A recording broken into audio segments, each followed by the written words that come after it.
Hello and welcome back to another episode of Critical Reactions with your host Bryan. We're going to wrap up today with a special selection, which is where one of you tell me exactly what it is I need to check out. Today's comes at us from Dimmy. Hey Bryan, been a while since I requested something. This time I'd like to give you a pretty unique taste on post-rock. You previously listened to dissonant precursors such as Ruins and Drive Like Jehu, atmospheric and moody bands such as American Football and Toe, as well as technical beasts Hella and Lightning Bolt. This time I'd like to challenge you with what I like to call the final boss of math rock. Meet Storm and Stress, side project of Don Caballero, whose style I like to call free math rock. All right, let's dive in. I'm a little worried. Final boss of post rock and math rock and free. The word free's in there. Free jazz is kind of a thing that typically throws me off. 12 and a half minutes. Let's see what's going down with this. We write Threnodies, we write with explosions. Reductively speaking, a Threnody is a mournful song for the dead. So, keeping expectations there, I suppose.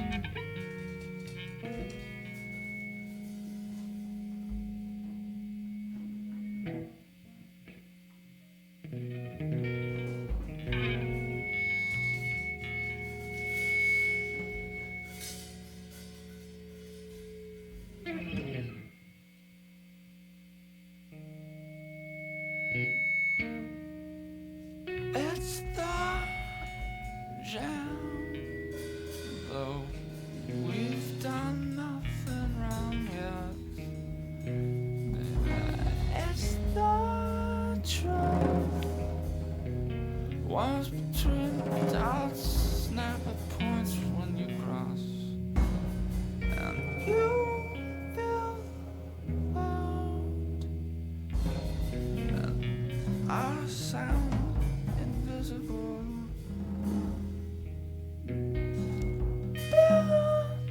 Buildings collapse slower when you blink.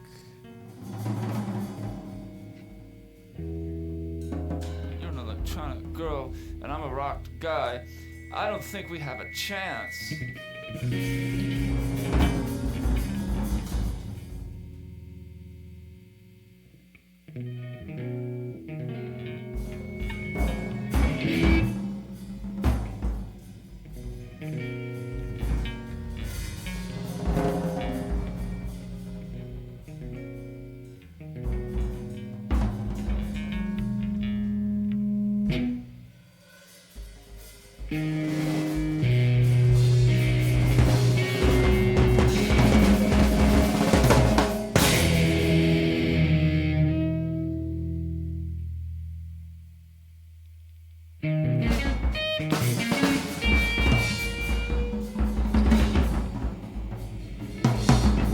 I kind of felt a lot of this was in lines of a song trying to start, and eventually it would all coalesce into something cohesive. We're fast approaching 3 minutes, and we are still working with a series of disparate parts. Disparate might not be the right word. There are elements that at times pull them together.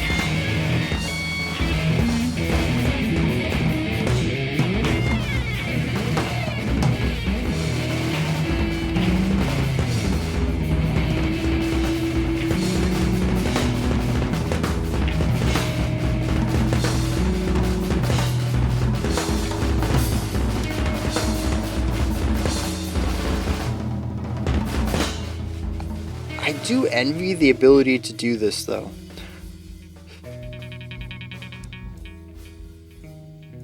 To just write so far outside the box and then release it with confidence.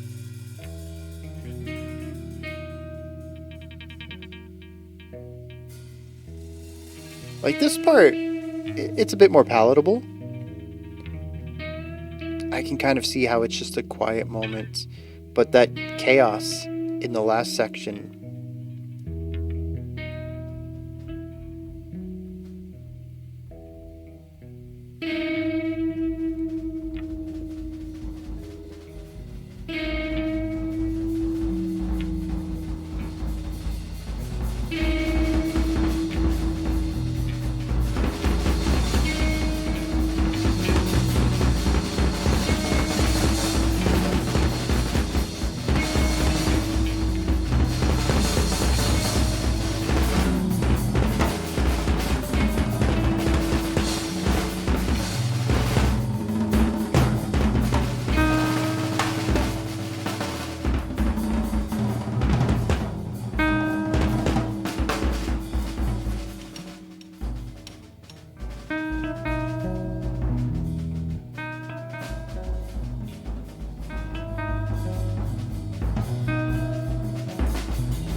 I went from all that noise to just one guitar idea. Very sparse, very minimal.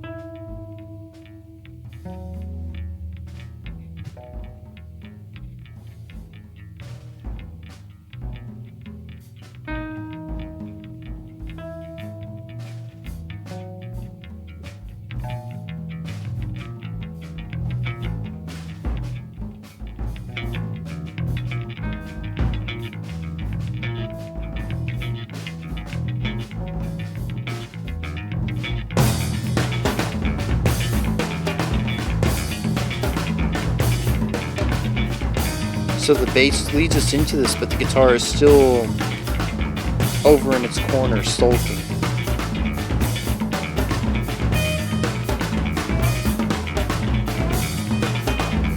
Okay, the guitar joins in now.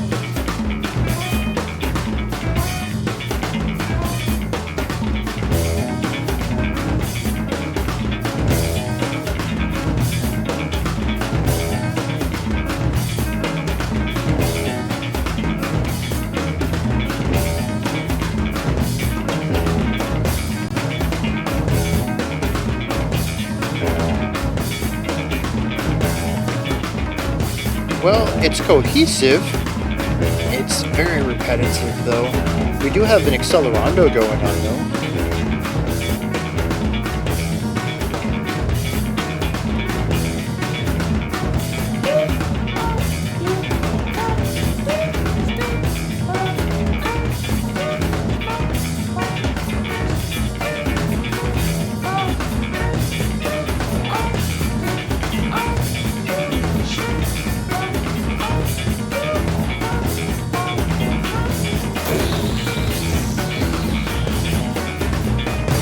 An explosion mouth sound? I don't think I've heard that in a song before. I'll give them props for that. The guitar picking up the melody from the vocals.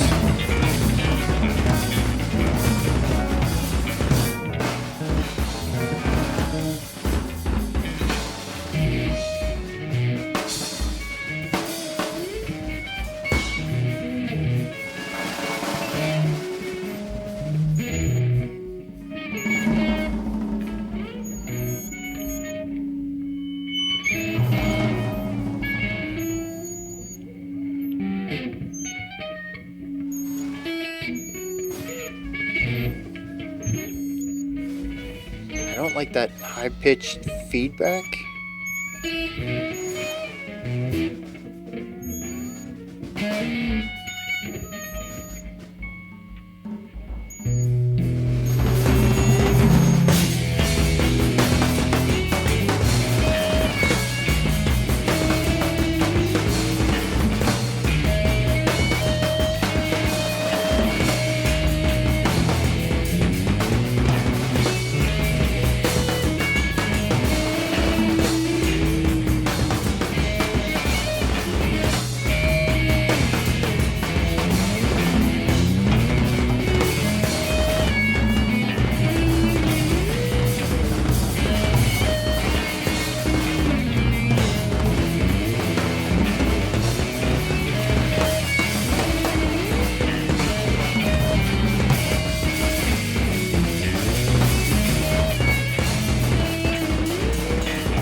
All right, I want to start this off. I didn't enjoy that.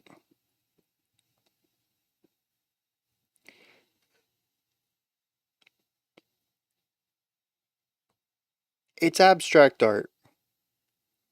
And I think it's important because I think it's easy to just say, "Oh yeah, that was abstract," and then just move on. But I kind of want to like boil this down. What is abstract art? I started questioning not just the decisions in the music, but my relationship to the decisions in the music. What was it about the song that wasn't working for me? Initially, I was just like, "Yeah, it's abstract. It's avant-garde. It's experimental." But I think again, those words are used to, well, they can be used to dismiss, but they can also be used to group up ideas. And what does it mean to be abstract? I started to break that down a little bit.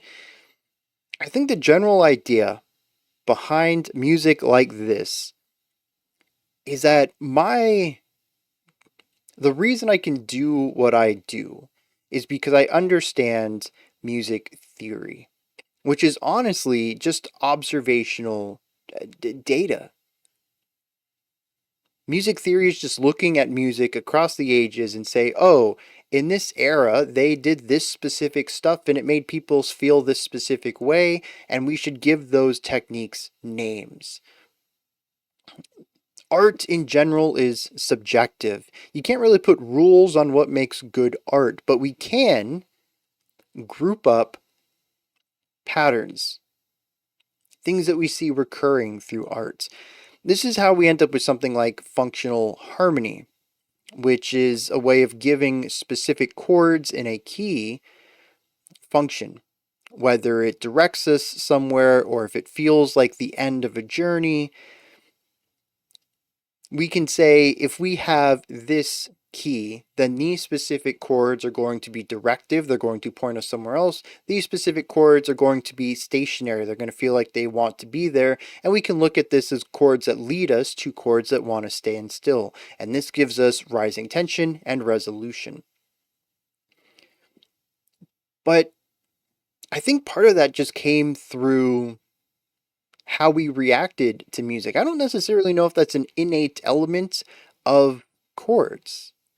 Some are more tense, sure, but what if some of the earliest music writers used tension as rest and resting as direction? And that was just how it was understood. There probably is some science to it, something that makes it a bit more objective than subjective, but a lot of music being art is what has lasted through the years and what continues to be used.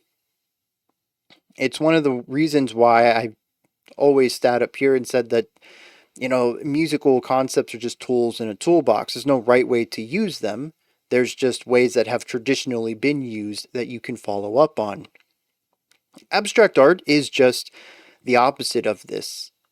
If these are how these tools have traditionally been used, we will use them in this different way. Abstract art tends to focus in on that. Using tools, using techniques, using melodic ideas and harmonic ideas, rhythms in unusual ways. Now, as I was saying earlier, the reason that I can do my job as well as I can, listen to a song and explain that, I'm getting this vibe from this chord progression and that pairs with the melody this way, and then we go read the lyrics and it's like, oh yeah, the music, what I felt in the music was being told in the lyrics too. The reason I can do all of that is because theory has transcribed all these patterns over the centuries and has basically created a language out of music. It's the same reason that I can speak, and as long as you understand English, you can understand what I'm saying. I might have some weird phrases that I throw out at times. I have my own dialect and vocabulary. You can generally pick up most of it through context. We have an understanding of what things do, while still having freedom to put your own spin on it, still conveying yourself and your personality. Music is the same way. Art is the same way. All of it. When you get into the abstract world, though, you ditch all of that prescribed notion of what things are for. You begin to make your own language. And it's why anytime we get into experimental or abstract and even progressive at times, some of the more out there progressive music, that I have a tougher time understanding it. It's ditching the language that I speak in favor of another one, and I'm just not privy to that language. I don't know how to interpret a song like this because it's in a language I don't speak. I can try to approach it in the language I do speak, to approach it through traditional theory. This has served me well a couple of times in the past, but I think generally across the board, I just haven't had a good read on more experimental works like this. And this is why. I don't know that I've ever put it into words. I don't know if I've even ever really thought about it too much. And that's also why, there's a statement I said earlier that I envy their ability to have the confidence to create this and then release it. I think a more cynical view could interpret that as me saying that this is not good music and that they've got guts to put it out there. But I think the other definition here is that they have the guts to put out something like this. It's unconventional. It probably will not be appreciated by the vast majority of people.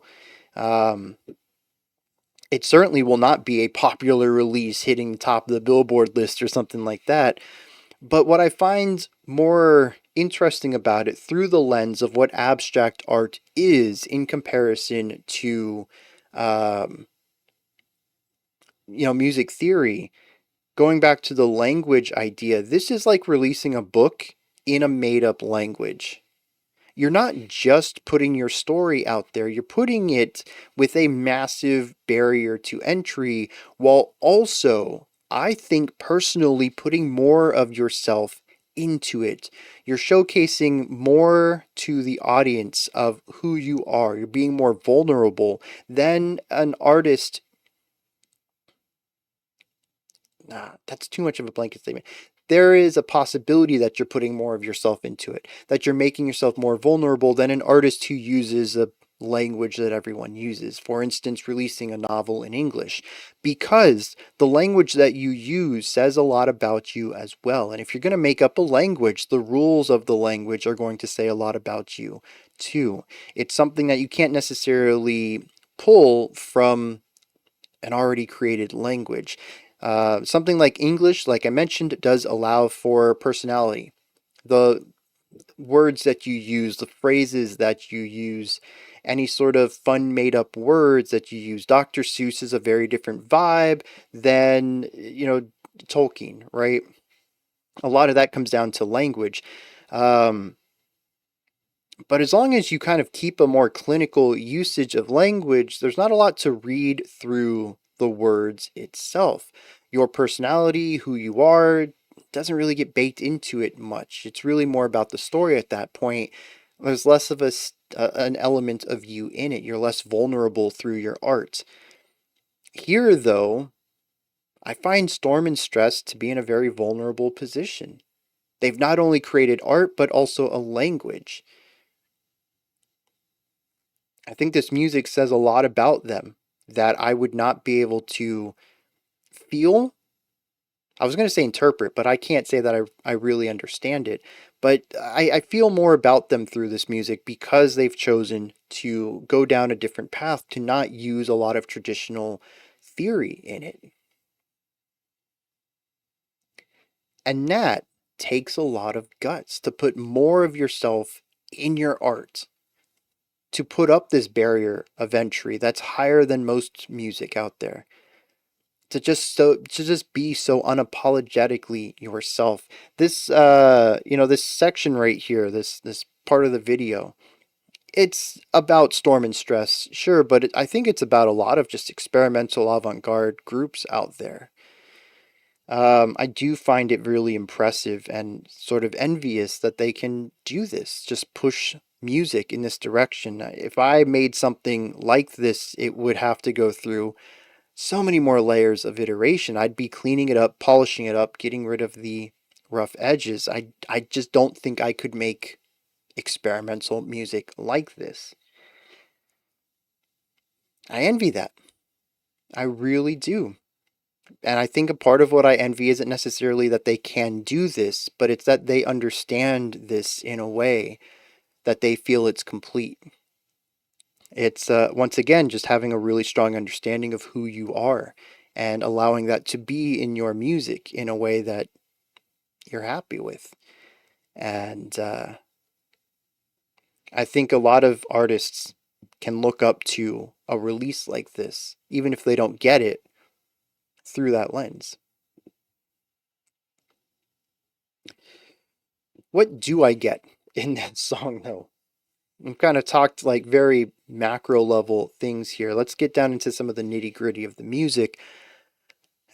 It's highly dynamic. I'll give them that, man. This song goes from small to big. The layering changes. I mean, there's just three instruments throughout. The vocals too, but they're very sparse. In the 12 minutes, there's only like a minute and a half or two of vocals. It's such a small percentage of it. but they can find a lot of ways to build that. I don't think there's any multi-tracking going on, but I do think the drums play a lot of things. And there are occasions where I think the bass or guitar are playing multiple lines. Maybe through use of like hammer-ons and pull-offs, where they might be plucking something different than what they're hitting up here, or maybe they have. I mean, it is math rock adjacent. I have seen some wild math rock players who can do two completely different things. Maybe like their thumb is doing one idea on like the lowest string, creating a moving bass line, while they're playing a melody on top of it with like their other three fingers on the higher strings. I've seen some complex stuff going on in math rock is all I'm saying, and I wouldn't be surprised if some of that is going on here too. It doesn't sound multi-tracked, but it does sound multi-part per instrument, if that makes sense. So we do have layers there beyond just the three that make sense, having guitar, bass, and drums. There's also varying levels of cohesion in here.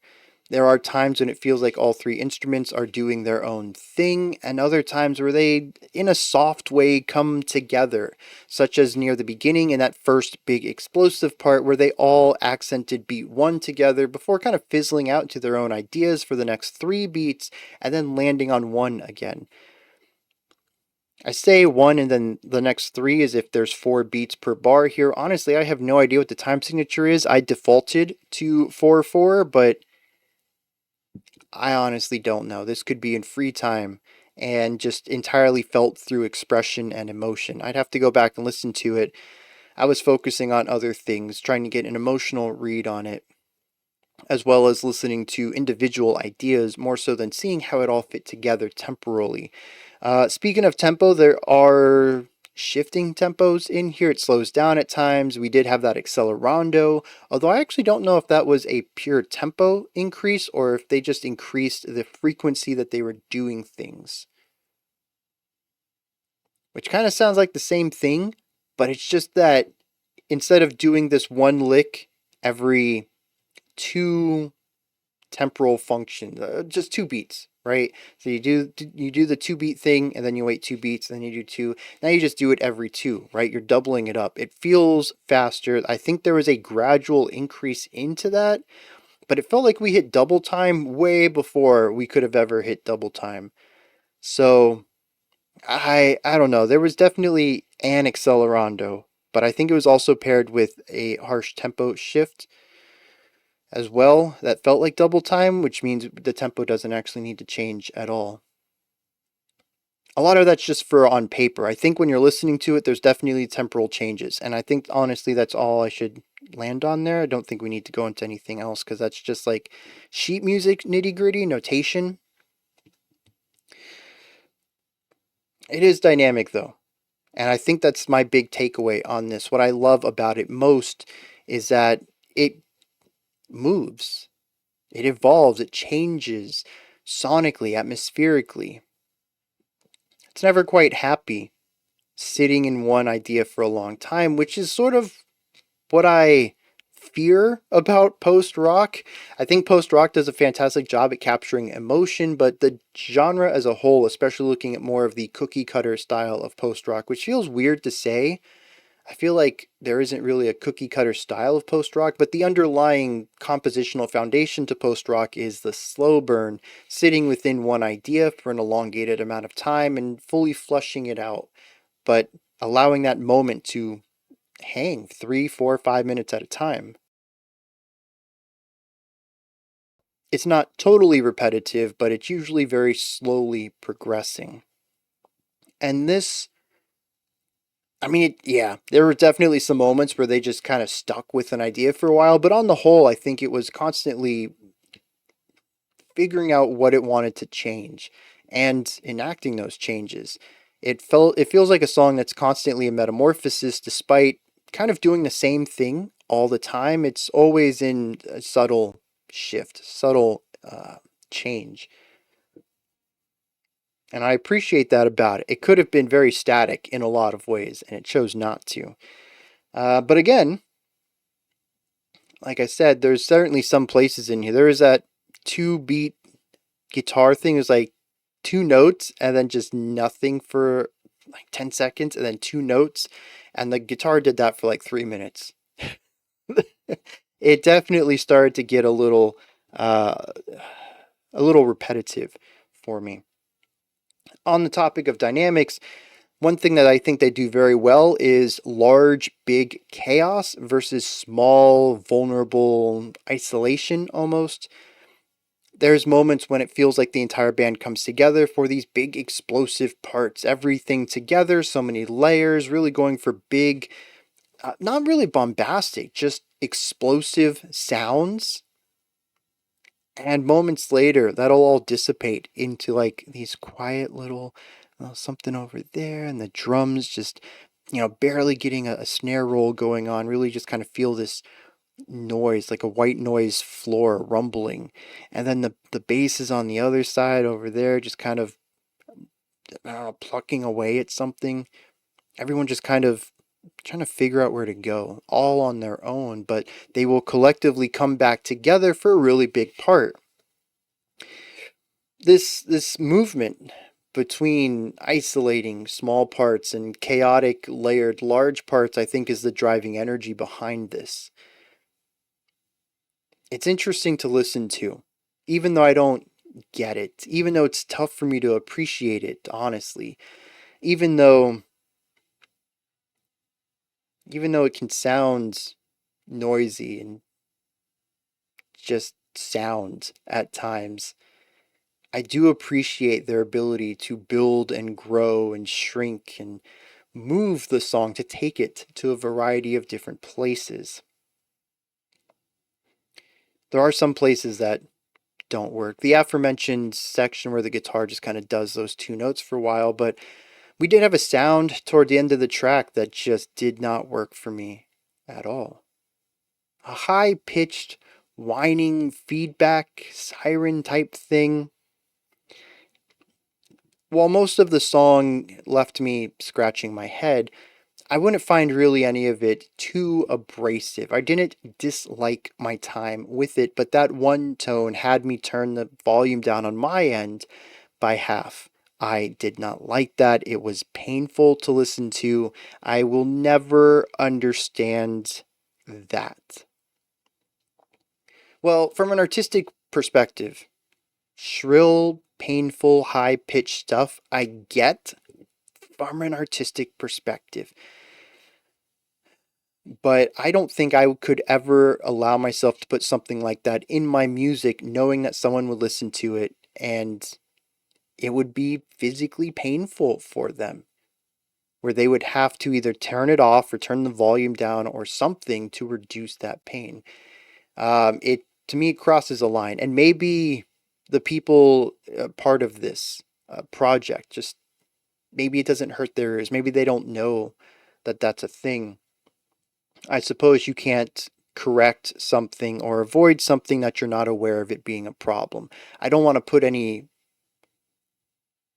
I don't want to incorrectly put any uh, shame or guilt on Storm and Stress for that moment. It could very much not have been something on their mind at all. But like I mentioned, we've heard that in a few tracks. Not a lot, 3 to 5 maybe across the 5 years we've been doing this stuff, where I've heard it sound and just like no, annoying sounds. I'm not even counting them. Just like noises that are painful to listen to, too shrill, too high pitched, too loud. It doesn't happen often, but it has happened enough that it's something that I can say, we've done this before and I've said the same piece. I would like no music to ever do that. Like I said, that puts restraints on it where it's censoring art. I get it. It's not a statement I make lightly. But when I hear it in music, it's an immediate, I mean, it just pulls me around. It's painful. It's not even a thing about subjectiveness. It puts me in pain. I don't understand why artists do that unless they just don't know, which is phenomenal I don't think my hearing's that great though. I don't think I can hear high pitches. I'm getting older. My range of hearing is getting worse. It has to. I definitely abused my ears as a teenager listening to loud music and going to concerts too. So I find it difficult to believe I'm the only person who listened to this, who was a part of the process. I wasn't a part of the process, but the only person in the group who would have listened to this, nobody found it painful in it. Anyways, I'm rambling. Let me look up some lyrics. I don't think I have anything else to say on this. Again, just because I don't have a strong grasp of it. Although it did lead me to some interesting conclusions about abstract art in general, so I do appreciate having the opportunity to have listened to this and experienced that. There's not a lot of lyrics. I'm going to read them all to you. It makes about as much sense as the music does to me. It's the jam. No, we've done nothing wrong yet. It's the trough.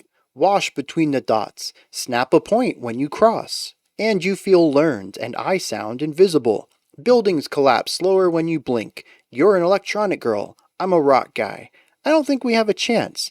We are lifted. We stay off it. We are all this. We are. You should watch us. You can watch us. I have nothing to add to this. I don't even have a thread to pull on this. I find no connected dots between any of these isolated statements. And it kind of feels like many of the segments of this track where we just have a drummer doing whatever they want and a wild bass lick over here, and the guitarist just plucking a single note in some odd rhythm that doesn't match anyone else. It's a series of disparate ideas.